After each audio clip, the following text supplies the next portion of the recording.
자, 앞서 건진 얘기를 우리가 좀 길게 했었는데 건진 관련된 이야기는 뭐 계속 나옵니다. 뭐 사실상 그 특검 수사 과정에서 이게 건진에게 당신은 뭐 김건희 씨와 사실상 가족 관계 아니냐, 그만큼 밀접한 관계 아니냐 이런 추궁을 하면서 당신이 실제 비선 아니냐 이런 얘기들도 질문을 했다고 하는데 김건희 씨는 진술 거부했다는 것이고 앞서 특검에서 구속영장을 김건희 씨한테 청구할 때 보면 이 전성배 씨와 김건희 씨는 공모 관계다 이렇게 적시를 한 부분이 있단 말이죠. 이 두 사람의 관계를 계속 집중 추궁하는 것도 왜 그런지 좀 따져봐야 될 텐데 2부에 함께해 주실 두 분과 이야기 나누겠습니다. 신인규 변호사 나오셨습니다. 어서 오십시오. 네, 안녕하세요. 신인규입니다. 자, 그리고 한겨레 논설실 우리 권태호 실장님도 함께합니다. 어서 오십시오. 네, 안녕하세요. 저희 댓글에서 지금 매불쇼 끝나고 신인규 달려가고 있습니다라는 댓글이 굉장히 많이 왔어요. 네, 끝나자마자 바로 왔습니다. 그러니까 그게 다 이제 추적당하고 있다는 겁니다. 네, 조심하셔야 돼요. 예, 감사합니다. 그 앞서 잠시 이제 건진과 김건희 이 둘의 관계는 어떤 관계냐라는 얘기 잠시 언급했었는데 우리 권태호 실장께서는 특검에서 이 두 사람의 관계를 계속 집중 추궁하잖아요. 그 이유가 뭐라고 보십니까? 이게 결국은 보면 아까 저 잠깐 얘기를 들은 것 같은데 이게 누가 상관인지 모를 정도의 관계고 그리고 저 이미 좀 나왔습니다만은 건진 법사는 사실은 그 김건희 씨 이전에 최은순 어머니 최은순 씨하고 먼저 연결이 됐던 거죠. 예. 그리고 사실 김건희 씨는 사실 그 이후에 그 사업이란 이런 것들을 롤 모델이 어머니였습니다. 아하. 이게 지금 이게 보면 김건희 씨가 이제 경영대학원이나 이런 데 많이 다녔잖아요. 예. 원래 그 어머니가 그렇게 했던 거예요. 그러니까 그러니까 모녀 관계가 굉장히 각별하다는 얘기는 많이 그렇죠. 해요. 예. 어머니 구속될 때도 윤석열 대통령 쥐잡듯이 잡았다고 뭐 그 하기도 하고 예, 많이 알려져 있습니다. 뭐 다양한 그리, 형태로 쥐잡았다 그러더라고요. 예. 그리고 이제 어머니가 그 경영대학원 한 20몇 개를 다녔어요. 그래서 그 방식을 그대로 이제 김건희 씨가 따른 거예요. 어쨌든 간에 뭐 대단한 교육열이라고 봐야 됩니까? 저기 맹모 삼천지교 같은 거 아닌가요? 뭐 어쨌든 그렇게 간에 보세요, 실제로? 아니 뭐 어쨌든 간에 보고 배운 거죠. 그래서 예.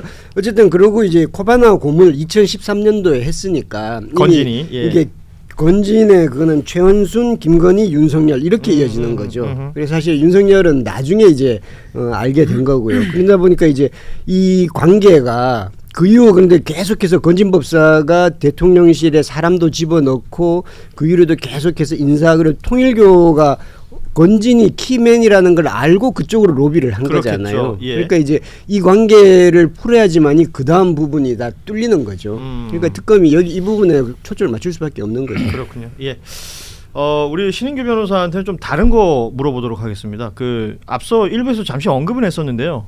국민의힘 새 당대표 뽑혔잖아요. 네. 그 장동혁이라는 의원과의 혹시 뭐 친분이나 일면식이 있습니까? 일면식은 있는데 친분은 전혀 없습니다. 없어요. 예. 근데 사실은 장동혁이라는 정치인을 제가 처음에 인지했을 때하고 지금의 캐릭터는 굉장히 많이 달라져 있거든요.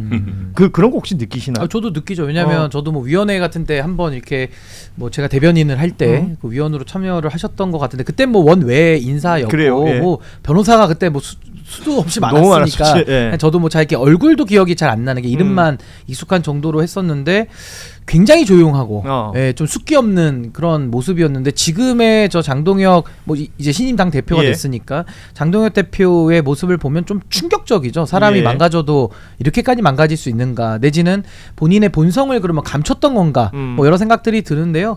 뭐 아무래도 장동혁 자체가 어떤 무슨 뭐 장풍 얘기도 하던데 뭐 바람을 만들어낸 것도 있겠습니다만은 예. 결론적으로 전한길류의 그 세계로 교회 그리고 국민의힘의 언더친윤이라고 하는 결과적으로 그 영남 기득권과 강원도 부산 기득권들이 만들어낸 대표가 장동혁이기 때문에 저는 뭐 그 상황 자체가 또 장동혁이라는 사람을 더 그렇게 극단적으로 나아가도록 만든 것도 좀 있을 것이다라는 생각이 듭니다. 근데 결론적으로 국민의힘은 망했어요.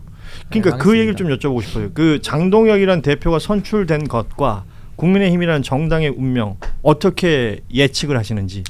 이제 앞으로 남은 거는 이제 한동훈계가 이번에 사실 전당대회 투표를 통해서 존재감 내지는 그 표의 응집력이 없다는 게 확인이 됐거든요. 네. 뭐 단적인 예가 양양자 의원을 빼고는 그건 이제 여성을 한 명 넣게 돼 있기 때문에 네. 이제 최수진 후보랑 비교 우위에서 들어간 거고 나머지는 예를 들면 김근식 후보 같은 친한계를 표방했던 또 전당대회 기간 내에 전환계가 각을 세웠던 후보조차도 1인 2편대도 못 들여보냈어요. 그러니까 최고위원 후보들은 있었는데 다 떨어졌죠. 그러니까 한동훈 전 대표는 최고위원 달아줄 힘은 없는 게 확인이 된 거죠. 그리고 더 나아가서 조경태, 안철수 두 분의 표를 합쳐도 30% 나오거든요. 예. 그리고 한동훈 후보가 당시에 결선에서 얻었던 게 43%이기 때문에 예. 뭐 33에서 43% 언저리가 이제 한동훈계가 가지고 있는 표의 아하. 당원들의 포션인데 이번에는 전혀 그게 작동이 안 돼가지고 결국 장동혁 후보가 0.5% 차이로 당대표가 돼버린 겁니다. 그렇다면 이제 더 이상 누가 한동훈이라는 리더를 따르겠는가라는 생각이 하나 들고요. 두 번째는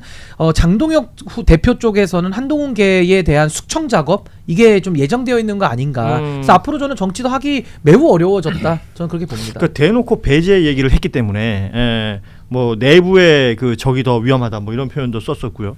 우리 권태우 실장께서는 어떻게 보십니까? 이런 우리나라 정치사에 이런 대표와 이런 정당의 행태가 처음 아닐까 싶어요. 이제 앞으로 시작이 되겠죠. 앞으로 예. 이제 우리가 이제 더 황당하고 기이한 것을 많이 보게 될 겁니다. 그리고 한동훈 대표는 최근에 이제 친윤계 의원 만나서 얘기를 했는데 저 상황이 장동혁 대표가 되면 이게 지금 한동훈 대표는 이게 분당 외에는 길이 없는 거 아닙니까? 라고 했더니 네. 분당 못한다. 분당 못한다. 분당은 아무나 하는 게 아니다. 그러니까 분당할 에너지가 있어야 될 텐데. 분당은 기본적인 정치적인 그 역량이 갖춰져야 되고 그리고 용기가 있어야 되는데 그 정도가 안 된다. 이준석은 이준석이 할 수 있었던 건 이준석은 그래도 최소한 10년 정도의 정치적인 그게 있는 거고 그리고 그 한동훈 한다고 할 때 그 따라 나갈 만큼의 그런 응집력이 없다라고 해서 그렇게 자신하고 있더라고요. 근데 분당을 못 하지만 출당을 할 수가 있잖아요.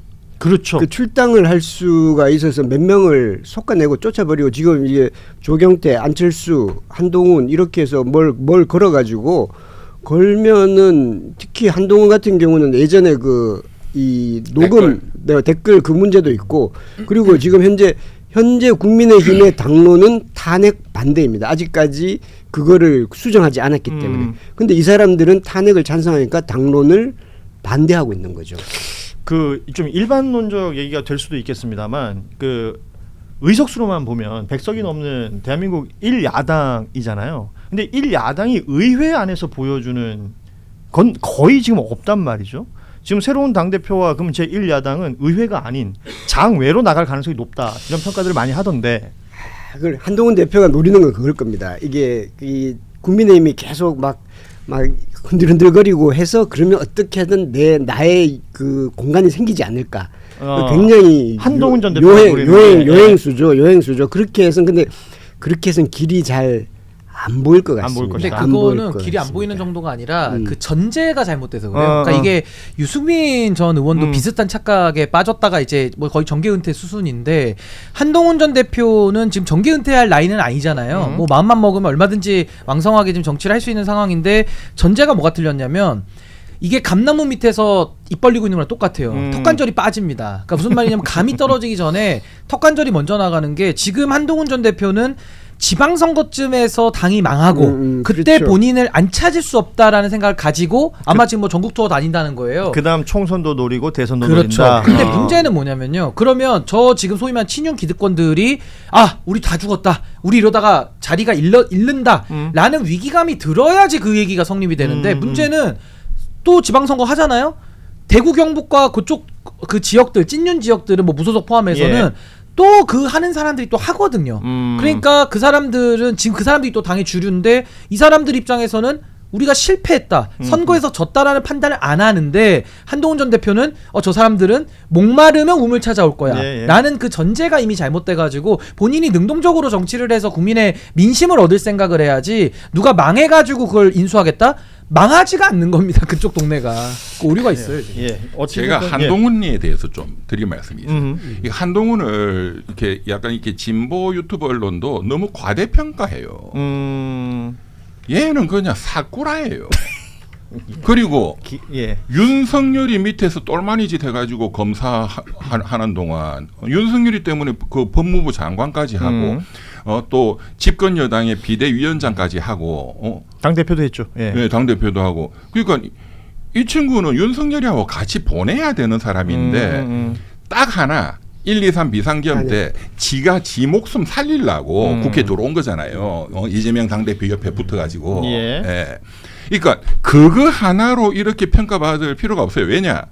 비상계엄에 대한 대응도 그 바로 닷새 후 12월 8일 날 한동훈이가 청와대가 용산 가서 윤석열이 만나서 독대하고 와가지고 한덕수 총리 세워놓고 그랬죠. 우리 예. 공동정부다 질서 있는 퇴진을 그 언제 퇴진한다 말도 없고 자 이제 대통령 권력은 내가 이양을 받았어. 거짓한 놈이야. 이게 제2의 쿠데타 비슷한 거잖아요. 예, 예. 지를 뽑아줘서 뭘 했어. 그렇죠. 그 한동훈이도 문제는 마찬가지고. 굉장히 심각하게 짚어야 될 예. 부분이죠. 그리고 예. 오히려 그 12월 3일 날 투표하러 국회로 들어왔다. 뭐 안 들어온 것보다는 나아요. 그러나 12월 8일 날 한 행태를 보면 이 얘의 본질은 이런 거구나. 이걸 정확하게 이미 다 국민들이 다 봤어요. 예. 저도 요거 예. 하나만 더 보강을 하면 그 한미 정상회담 얘기 좀 해야 돼요. 이거 예. 짧게 하겠습니다. 결국에는 윤석열의 검찰 정치, 검찰을 도구로 이용한 정치가 사실 반정치거든요. 예. 한동훈은 그 반정치의 앞잡이예요. 그 법무부 장관하고 그때 노웅래 의원 관련해서도 뭐 부스락거리는 소리 그렇죠. 이 얘기를 예. 했던 걸 국민들이 다 보고 있기 때문에 예. 이 반정치는 청산이 답이다. 이게 뉴스 뭐 몇 달 안 지났는데 그때 거 생각해 보면 진짜 어이없는 것들 너무 많아요. 예. 아무튼 지금 그 한미 정상회담 관련해서 저희가 특집이라고 말하고 단 한 줄도 얘기한 적이 없기 때문에 예. 지금 이 시간부터는 그 이야기를 좀 해보도록 하겠습니다. 전문가 선생님 오신다. 예, 지금 도착을 하셨다고 하는데 한미 정상회담을 그 오늘 저희가 손님 모시기 전에 세 분께 그냥 짧게 뭐 한 줄 평? 오늘 뭐 다들 그 주요 뉴스니까 보셨을 거 아니에요. 우리 권태호 실장께서는 한 줄 평 해주신다면요? 이 뭐 좀 참 조마조마했지만 참 한시름 낳게 됐는데 결국 아부엔 장사가 없다. 아부엔 장사가 없다. 예. 처음 출발을 잘 풀어간 것 같아요. 좋습니다. 예. 예. 그리고 우리 신인규 변호사는 저는 뭐 연타석 홈런이다라고 봅니다. 연타석 홈런. 예, 결국은 예. 한일 정상회담을 지렛대로 삼고 아주 전략을 잘 짜서 결국 트럼프와의 그 정상회담을 성공적으로 저는 잘 맞췄다고 보기 예. 때문에 이 정도면 저는 홈런을 연달아 두 번 친 정도에 연타석 해당한다. 홈런으로 본다. 예, 저는 그렇게 평가합니다. 우리 이병철 변호사도 짧게 한 줄만. 둘 다 대박 났다. 둘 다. 여기서 둘은 누굽니까? 트럼프는 돈을 다 챙겼고 대한민국을 털어먹었다 이거지. 예. 그리고 이재명 대통령은 이재명이란다고 또 욕하는 사람도 있더라고. YSDJ는 그냥 이름 부르는 거예요. 네네. 그 급은. 네. 이재명 대통령은 정치적 명분을 얻었다. 좋습니다. 관련해서 오늘 한미 정상회담 저희가 특집으로 준비하면서 한겨레에서 외교안보 가장 설명 잘해주신 분이 누구냐? 제가 어제부터 계속 달달 볶았거든요. 그랬더니 만장일치로 이분 이름을 얘기해 주셨습니다. 네. 예, 한겨레 길윤형 논설위원 나오셨습니다. 어서 오십시오. 네, 안녕하세요. 네, 반갑습니다. 예, 저는 그 네. 지면에서만 쭉 뵙다가 이렇게 또 만나게 돼서 반갑습니다. 일단은 그 우리 시간으로는 새벽에 이루어진 일이잖아요. 네. 우리 길 위원께서는 이제 밤에 라이브로 보셨습니까? 저는 그냥 아침에 일찍 일어나야 돼가지고 그래요? 잤습니다 그냥.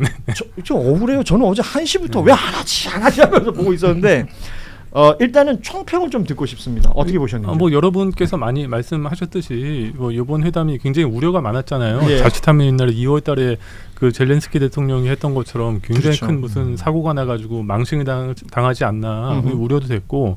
그 회담하기 한 몇 시간 전에 굉장히 이상한 트럼프 대통령이 그렇죠. 메시지를 SNS에 올려가지고 이거 진짜 큰일 났다. 그 또 남아공 대통령이 또 비슷하게 이제 몇 달 전에 그렇죠. 뭐 잘못된 정보를 가지고 가짜 뉴스로 하면서 인해서. 크게 망신을 당했거든요. 굉장히 걱정했는데 다행히 굉장히 뭐 분위기가 좋았고 굉장히 뭐 여러분께서 얘기했듯이 선방했다. 굉장히 잘 풀렸다 이렇게 생각을 합니다.